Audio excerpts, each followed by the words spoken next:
Hello বন্ধুরা, কেমন আছো? আশা করি ভালো আছো, সুস্থ আছো, সাবধানে আছো। আমিও খুব ভালো আছি।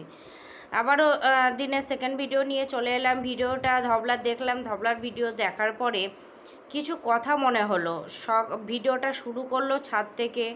বলল আজ দাদাভাইয়ের বার্থডে, আজ হচ্ছে 6 তারিখ, আর 9 তারিখ হচ্ছে ছেলের বার্থডে। এই 1 বছর পরে তার মনে পড়লো যে ছেলের বার্থডে 6 তারিখ। মানে 1 বছর যেমন মাতৃগর্ভে বড় হতে সময় লাগে 9 মাস, 10 মাসে যখন মাতৃগর্ভ থেকে বাচ্চারা পৃথিবীর আলো দেখে, সেই রকম হচ্ছে কৃষাণুর যে একটা পরীক্ষা। মানে কৃষাণুর 2-3 বার জন্ম হচ্ছে, এরকম একটা ব্যাপার। তো প্রথম জন্মতে মাকে পেয়েছিল, সেকেন্ড জন্মতে ওর ঠাম্মি মাকে পেয়েছে। এই প্রথম জন্মতে যে মাকে পেয়েছিল সেই মা তো ছেড়েই চলে গিয়েছে তাকে। সেকেন্ড জন্মদিন মানে সেকেন্ড নাই, থার্ড জন্মদিনে পেয়েছে ঠাম্মিকে। ফোর্থ জন্মদিনে মনে পড়ছে মায়ের যে আরে আমার তো বাচ্চা ছিল, আমার তো মানে আমি তো মা হয়ে গেছি। আজ 1 বছর পরে তার হুঁশ ফিরেছে, মানে ব্রেনটা একটু ড্যামেজ হয়ে গেছিলো। তো যাই হোক, 6 তারিখ দাদা ভাইয়ের বার্থডে আর 9 তারিখ দিয়ে বললো মামা ভাগ্নের বার্থডে, উল্টো হয়ে গেছে 6 আর 9। তো আমি তখন হেসে মনে মনে ভাবলাম সেই জন্যই 9-6 হয়ে গেছে মামা ভাগ্নের সম্পর্ক। মামা ভাগ্নের সম্পর্ক সবথেকে হচ্ছে মধুর সম্পর্ক। মামার বাড়িতে যখন ভাগ্নে ভাগ্নিরা যায় তখন মামার বাড়ির ভারী মজা কিলচর নাই, এই কথাটা এই জন্যই আছে। সারা দুপুর হই হুল্লোড়, খেলো ধর ফেলো খাও, মানে সেই দিনটা আলাদাই মজা। আমরা যখন মামার বাড়ি যেতাম, যখন চলে আসতাম তখন কান্নাকাটি করতাম যে আর 2 দিন থাকো। তো সেই জন্য বলছি মামার বাড়ি একটা আলাদাই মজা, প্রত্যেকের এটা হয়। মামার বাড়ির সে স্মৃতি, আমরা বড় হয়ে গেছি ঠিক আছে, মামাদের বাড়িগুলোও এখন আলাদা হয়ে গেছে সবাই, কিন্তু সেই জিনিসটা মাঝে মাঝে এখনও মানে স্বপ্নে চলে আসে। সেই যে খেলা, সেই যে গল্প, সেই যে ঘুরে বেড়ানো, সব কিছু। তো যাই হোক, তো ওর মামা ভাগ্নের সম্পর্কটা 9-6 হয়ে গেছে। আজ একটা ভাগ্নে একটা মানে মামা মামির আদর খাবে, হইচই করবে, আনন্দ করবে, পুজো পালে এই বাড়ি থেকে জামা কাপড় যাবে, ওর তো মজাই মজা। তারপরে হচ্ছে বার্থডে তো দুটো গিফট যাবে, পুজোর আর ইর। তো যাই হোক, ভগবান এই জন্যই বলে যে কাউরির জিনিস কমতি রাখে না, আর যখন কমতে রাখে অনেকটাই কমতি রাখে। সেরকম হচ্ছে দেখো কৃষাণুর মা নেই তো কী হয়েছে, পিসি মাসি আরও ঠাম্মিরা তারা কিন্তু তাকে ভরিয়ে রাখে। আজ কৃষাণুর জন্য একটা হাঁক মাকরুক, প্রত্যেকটা মানুষ দাঁড়িয়ে যাবে, প্রত্যেকটা মানুষ যে আমি আছি এই রকম একটা ব্যাপার দাঁড়িয়ে যাবে। তো সেখানে ভিডিওটা শুরু করলো, গিয়ে দেখালো যে মিশো থেকে প্রোডাক্ট এসেছে। তো প্রোডাক্ট আসার পরে সব কিছু নিয়েই ছাদলামও, যাই হোক। তারপরে প্রোডাক্টগুলো দেখানোর পরে এত নির্লজ্জ, সত্যি বলছি, মানে কমেন্ট বক্সেও দেখলাম এসেছে, তুমি আর তোমার মা এত নির্লজ্জ। বাবা এসেছে বাড়িতে, বাবা যেন এসে মেয়ের কাছে খুব ভুল করেছে। এই বদমাইশটা বোঝাই যাচ্ছে সেই দিন যে শ্যুট করার একটা ছল করেছিল, আগেও না পিছেও না, ঠিক রাত্রিবেলায়। এটা হচ্ছে পুরো পরিকল্পিত। কারণ হচ্ছে সেদিন শ্যুট করতে চেয়েছিল বাবা, 1 সপ্তাহ হোক 15 দিন পর আসে। প্রত্যেকটা আমাদেরই তো যদি হয়, আমি সাপোজ বলছি আমার বাবা ধরো বাইরে থাকে, আমার বাবা যদি আসে আমি সেখানে শুই ঠিক আছে, আমার বাবা যদি আসে আমি তো বড় হয়ে গেছি, আমার বিয়ে হয়ে গেছে, আমার বাচ্চা কাচ্চা হয়ে গেছে। এটা প্রত্যেকটা মানুষের একটা বোঝার জিনিস যে না, বাবা এসেছে, বাবারও কিছু একটু সময় দরকার। বাবা শুবে, বাবা বসবে, বাবা গল্প করবে, তার একটা নিজের ঘর দরকার। সেই জায়গায় কি করছে, রাত্রি খাওয়া দাওয়া করে 11টার সময় সে শ্যুট করতে যাচ্ছে। তো মা নামিয়ে দিয়েছে যে যা নিচে গিয়ে করগা, এখানে হবে না, লাইট জ্বালানো হবে না, তুমি চলে যাও। কারণ সকালবেলা তার মাকে উঠতে হয়। দ্বিতীয়ত তার বন্ধু বাড়িতে এসেছে, বন্ধুর সঙ্গে মনে দুটো কথা তো বলবেই। সে তার মেয়ে নয়, সংসার করতে পারিনি, তাই বলে কি মাও কি কথা বলবে না? মায়েরও কি বয়স হয়ে গেছে? মেয়ের তো ছোটো আস্তে আস্তে হয়ে যাচ্ছে, তাহলে কি মাও ছোট হয়ে যাবে সেটাই চাইছে? তো যাই হোক, সেখানে নামিয়ে দিয়েছে। আজকে দেখো প্রোডাক্টটা খুলতে খুলতে তারপরে ঢোকানোর সময় কি বলছে যে আমি এতদিন উপরে ছিলাম, আজকে থেকে আমার জায়গা নিচে।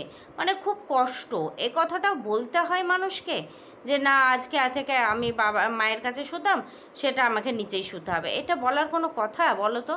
তোমরা বলো যে ও কী নির্লজ্জ।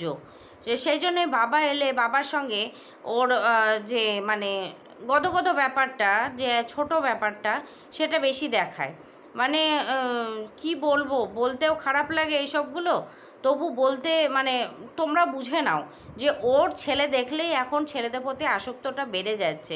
সে আমি বলছি না বাবা মেয়ের সম্পর্ক খারাপ, সেটা বলছি না, কিন্তু মেয়ের নজর খারাপ, এটা আমাকে বলতেই হবে। কারণ বাবা মার সঙ্গে কেন হিংসাপনামো? দাদা তাহলে দাদা বৌদির সঙ্গেও হিংসা করে, সেই জন্য দাদা বৌদি কোথাও গেলে ওই মাঝখানে বসে যায়, দাদা বৌদি কোথাও বসলে তার পাশে বসে পড়ে। এটাই বোঝা যাচ্ছে, কারণ যার মনে হিংসা থাকবে প্রত্যেককে নিয়ে হিংসা থাকবে। তো সেখানে গেল, তারপরে দাদা মিষ্টি নিয়ে এসেছে, দাদা বলছে যে 20টা মিষ্টি এসেছে। তো ওর মা বলেছে যে তোর বাপিও নিয়ে এসেছে। তখন কি বলছে, মিষ্টিটা ঘুরিয়ে দিয়ে বলবে কাকু কাকু আমার মিষ্টিটা ফেরত নিয়ে নাও আর আমাকে কেক দাও। যেন বাচ্চা ছেলে চকলেট ভুলে গেছে, চকলেটটা ফেরত দিয়ে বলবে আমাকে দুধের প্যাকেট দাও। এইরকম একটা ব্যাপার। মানে এরা কি বলে যে সোশ্যাল মিডিয়াতে কথাগুলো বলছি, যে আমি কি বলছি সেটা ভুলে যায়। তারপরে হলো মায়ের কাছে গেল, মায়ের কাছ থেকে গিয়ে মাকে বলছে কী রান্না করেছো। তখন মায়ের একটা জিনিস এতদিনে বুঝছি, যে বলে না সব দোষই সবার থাকে, সেই রকম মায়ের একটা জিনিস বুঝছি, মাকে দিতে থুতে পারলে মায়ের মুখে কিন্তু হাসি ফোটে। মাকে মানে দাদাকে বৌদিকে যদি প্যাম্পার করা যায় সব থেকে, মানে ওই যে আগের ভিডিওতে আমি বলেছিলাম তোমাকে যে মাকে না দাও গিফট, সন্তানকে যদি একটা চকলেটও দাও মা কিন্তু খুশি হয়। সেরকম কিন্তু এই ধবলার মা, ধরো ছেলেটার বার্থডে, সেহেতু বাবা এসেছে, বাবা মিষ্টি নিয়ে এসেছে, আর দাদা কি করেছে, সকালে গিয়ে মাছের মাথা নিয়ে এসেছে। কারণ দাদার পেট খারাপ যখন হয়েছিল তখনই বলছিল মা মাছের মাথা দিয়ে মুড়ি ঘন্ট করবে। তখন মা বলে হ্যাঁ তুমি ঠিক হয়ে যাও, তখন মুড়ি ঘন্ট করে খাওয়াবো। তো যাই হোক দাদা ভালোবাসে মুড়ি ঘন্টটা, এর আগেও করেছিল, খেয়েছিল, তো বোঝা গেল ভালোবাসে। তো যাই হোক আলুর দম, মুড়ি ঘন্ট আর চাটনি হলো, সেটা বললো। তখন বলছি এ মা তুমি বলনি কেন পাপাকে, পাপা নিয়ে আসতো বাজার মাংস, তাই বললো। তো ওর মা কোনো উত্তর করলো না। তো যাই হোক মানে মা চেয়েছিল মেয়ে একটু মাংস টাংস নিয়ে এসে দিই, কেন মায়ের এই চায়ের মানে চাওয়াটাও যেন বেড়ে যাচ্ছে। কারণ বাবা একটা কিছু করে, মাও এখন আর্নিং ঢুকে গিয়েছে আশা করি, বা ঢুকেনি যাই হোক। তো সেখানে মেয়ে দিচ্ছে কিনা আমরা জানি না কিছু, যদি না দিয়ে থাকে অতগুলো মানুষ তো বাবা চালাতে হয়তো হিমশিম খেয়ে যাচ্ছে। কারণ দাদা সেরকম কিছু করে না, দাদা যা করে একদিন যা করে 3-4 দিন বসে খাই শেষ হয়ে যায়। তো জানি না, সে হয়তো হাত টান, সেই জন্যই মাছের মুড়িটা নিয়ে এসেই রেখে দিয়েছে। তো বাবাও আসার সময় তো অনেক বাজার করে।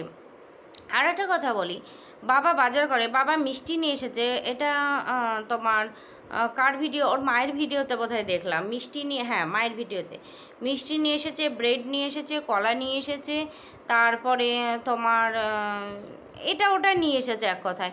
তাহলে এত কিছু না নিয়ে এসে মিষ্টি আর একটু চিকেন নিয়ে আসলেই তো হতো ছেলেটার বার্থডে যখন। তাহলে এই কলা ব্রেড এগুলো নিয়ে আসার কোনো যুক্তি ছিল না, বা পাড়ার দোকান থেকেও নিয়ে আসতে পারতো। এইরকম না যে পাড়ার দোকানে বাকিটাকি দেয় না, যাই দিত, কারণ ওর বাবা এর আগে মাংস আনতে যেত পাড়ার দোকানে, সেহেতু পাড়ার দোকান মানে একটু বাকি ঝুঁকি দেয়। তো কেন নিয়ে আসেনি জানি না, যাই হোক সে ওদের ব্যাপার। তো রাত্রিবেলায় ঘুরতে বেরালো, ঘুরতে বেরিয়ে বোধহয় খাওয়া দাওয়া কিছু করেছে, রাত্রিবেলায় আর খাওয়াটা যাই হোক দেখালো না, আর বললোও না যে কি খাচ্ছে, শুধু লাস্টের দিকে বলল যে আজকে দুপুর থেকে খাওয়া দাওয়াটা খুব ভালো হয়েছে, দুপুরেও তো খুব ভালো হয়েছে, রাত্রেও খুব ভালো হয়েছে। তো যাই হোক বাইরে থেকে মনে হয় খেয়ে এসেছে, আর ফোকলা টোকলা ছিল সেখানে, সেহেতু দেখায়নি। আর একটা কথা বলি যে দাদার জন্য জামা নিয়ে এসেছে আর কেক নিয়ে এসেছে, কেক কাটিংটাও কিন্তু দেখালো না, কারণ ওখানে হয়তো ফোকলা ছিল। মানে দেখো একটা কন্ট্রোভার্সি বলছে, যে যে ডেলি ব্লগ করে না সে কন্টেন্ট ছাড়ে না।